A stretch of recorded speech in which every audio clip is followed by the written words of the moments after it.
si avant même de vous lancer sur YouTube, il y avait 5 erreurs à éviter, 5 erreurs qu'on va transformer en 5 questions. Et aujourd'hui, on se met en mode discussion. Question, selon toi, quelle devrait être la première chose à penser quand on lance une chaîne YouTube? Première chose à laquelle il faut penser, je dirais c'est l'idée. L'idée de chaîne, c'est ce qui me paraît le plus logique. L'idée de chaîne, alors la niche, la thématique, le thème, vous appelez ça comme vous voulez. Enfin, l'idée de chaîne YouTube, quoi. Là, faut pas se tromper, effectivement. C'est un petit peu comme si vous étiez dans une gare. Il y a beaucoup de quais, il y a beaucoup de trains. Si vous prenez le mauvais, vous aurez beau faire en sorte que votre voyage se passe le mieux possible, la ville d'arrivée ne sera peut-être pas exactement celle que vous souhaitiez.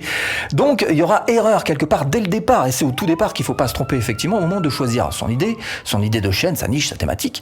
En tous les cas, ce qu'il y a de sûr, c'est que ce moment-là est un moment crucial. Alors, comment est-ce qu'on peut faire, justement, pour ne pas se tromper? Je te montre. Si vous cherchez à créer votre business à domicile, bienvenue sur cette chaîne. Abonnez-vous. Clochette. Suite de notre discussion. Comment est-ce qu'on peut faire justement pour ne pas se tromper? Je te montre. On va sur Amazon.fr, voilà, on va choisir la méthode la plus simple, la plus facile pour vous aider à faire ça. Vous allez sur Amazon.fr, vous cliquez sur choisir une catégorie, vous faites afficher tout, voilà, et là vous voyez que vous avez plein de niches, plein d'idées de chaînes YouTube qui vous sont proposées. Alors prenons l'exemple, par exemple de high-tech, voilà, on va faire du high-tech, vous voyez que là encore vous avez plein de possibilités, on va choisir l'audio, la hi-fi, voilà, et là effectivement vous avez une niche qui est tout à fait claire, et là une fois que vous avez trouvé une idée qui pourrait vous intéresser, sur laquelle vous seriez vraiment motivé, regardez bien, parce que quelque part vous avez une définition exacte de ce qu'est votre niche, tout simplement avec les produits qui sont proposés, ça vous donne un cadre, ça on peut en parler, ça c'est peut-être un peu hors sujet, ça c'est, voilà, vous avez un cadre qui est défini, et puis en plus c'est tout un tas d'idées aussi qui peuvent vous être données pour faire des vidéos sur cette idée de chaîne YouTube que vous avez en tête. Autre chose, ce serait intéressant aussi de commencer à penser cohérence. Cohérence, ça veut dire quoi? Ça veut dire que ce que vous allez proposer sur votre chaîne, sur votre, par exemple la bannière de votre chaîne, vous pourrez très bien décliner ça sur vos autres réseaux sociaux, Facebook, Twitter, ce que vous voulez.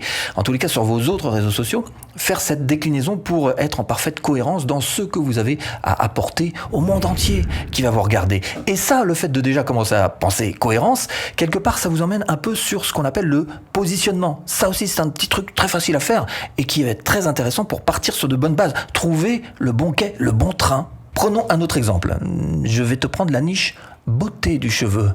Et là, on voit qu'il y a plusieurs possibilités d'exploiter cette niche beauté du cheveu, soit avec de la beauté, les produits sains, naturels, aux graines de kératine et aux semences de cacajoute ajoutées, et qui coûtent un bras. Ou alors, pour exploiter toujours cette même niche, tu peux faire carrément l'inverse, c'est-à-dire faire des petites astuces, des petits produits. Bref, tu vois que selon l'axe que tu choisis, et tu vois bien que malgré le fait qu'il s'agisse de la même idée de chaîne YouTube beauté du cheveu, on peut traiter les choses de manière radicalement différente, façon luxe par exemple, ou alors au contraire façon complètement discount. Donc l'idée pour toi, ça va être de faire cette addition de ces deux mots dont on a parlé, à savoir le mot principal, le premier mot-clé, le mot niche, et puis le deuxième c'est le mot positionnement. Et en réunissant les deux, faisant cette addition, tu vas réussir à faire quelque chose qui est suffisamment spécifique, une chaîne qui commence à être suffisamment ciblée pour pouvoir toucher les bonnes personnes. Et retrouvez en description de cette vidéo absolument toutes les formations offertes.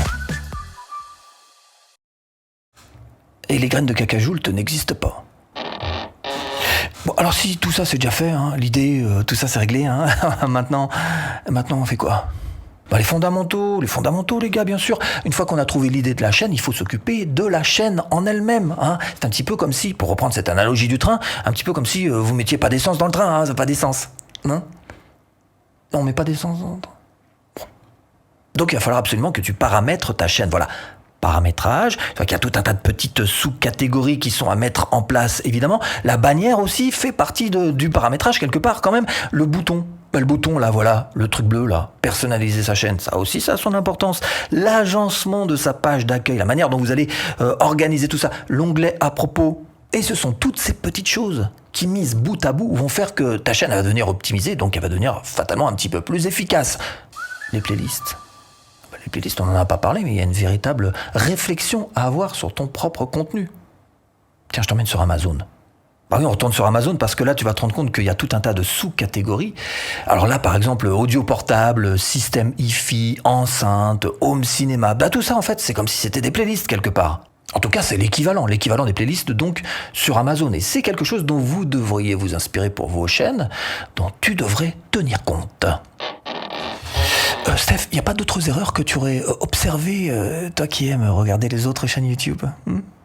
Bah si, on voit bien qu'il y en a certains qui se sont lancés sans aucune stratégie. Ils n'ont aucun fil conducteur. C'est un véritable éventail à idées.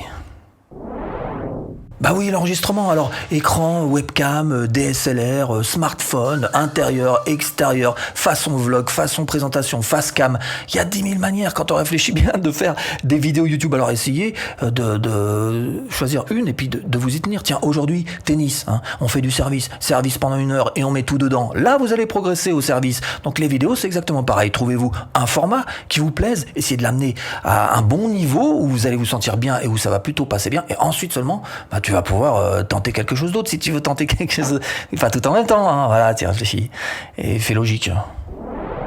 Le montage. Alors le montage, là encore un petit conseil, et je l'ai dit souvent dans mes vidéos, mais je vais le redire, pas la peine de te la jouer tape à l'œil. Ah non, tout de suite, ça va se voir.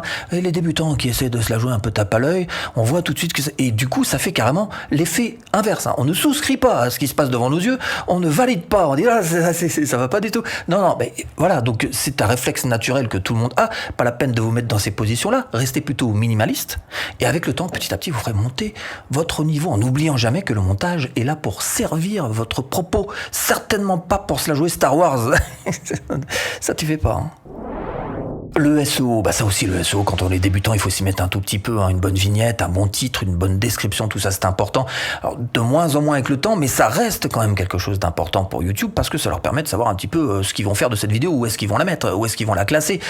Voilà, donc il faut s'y mettre un tout petit peu quand même et connaître un minimum ces stratégies de SEO qui sont quand même encore, c'est vrai de nos jours, particulièrement pour les jeunes chaînes débutantes, qui sont encore extrêmement utiles.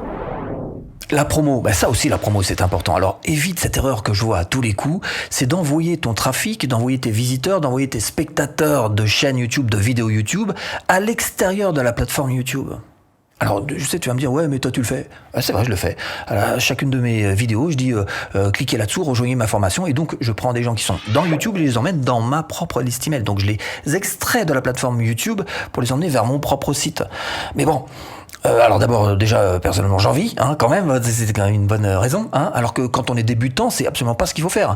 Quand on est débutant, au contraire, il faut garder ce peu de trafic qu'on a réussi à avoir, peu de spectateurs qu'on a, et le renvoyer vers nous-mêmes. Vous n'allez pas envoyer vers un autre réseau social ou je ne sais... Non, vers vous-même, vers vos propres vidéos.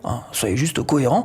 Votre objectif, c'est d'essayer d'avoir un niveau minimum sur votre chaîne qui va vous permettre après, peut-être pourquoi pas, un petit peu plus tard, de faire comme je le fais ou comme beaucoup d'autres le font, à savoir, et ça, les gens de la plateforme YouTube, pour leur proposer autre chose sur votre propre site. Mais pour l'instant, restez focus, gardez votre trafic sur vous-même. Ok, super, c'est sympa. Mais je suis sûr que tu as encore quelques petites astuces que tu pourrais bien nous... Vas-y, balance, allez, pas ton radin.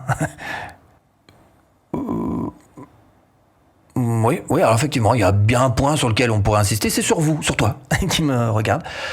Quand on y réfléchit bien, il y a 2 facteurs humains qu'il serait plutôt bien d'ajouter. Le premier des 2, c'est la confiance.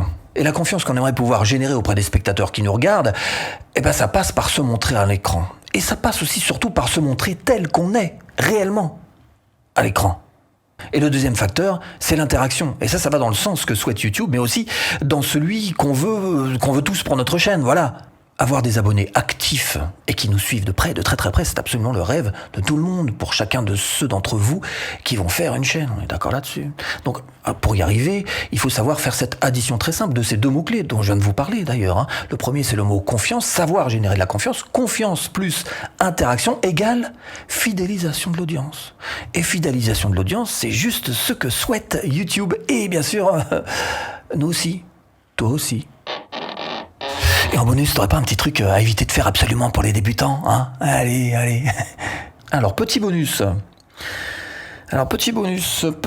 Tiens. Te lancer sur une chasse au trésor sans en avoir la carte. Je te pose la question. Quelles sont tes chances de réussite ? Quelles sont vos chances de réussite de trouver un coffre au trésor, si vous n'avez pas la carte ? Nul. Tes chances sont absolument nulles parce que YouTube, c'est un véritable parcours fléché. Alors si tu veux vivre de ta chaîne YouTube, ce que je te propose, c'est tout simplement de cliquer là-dessous ou en premier lien de description pour cette formation offerte. À tout de suite, si tu cliques.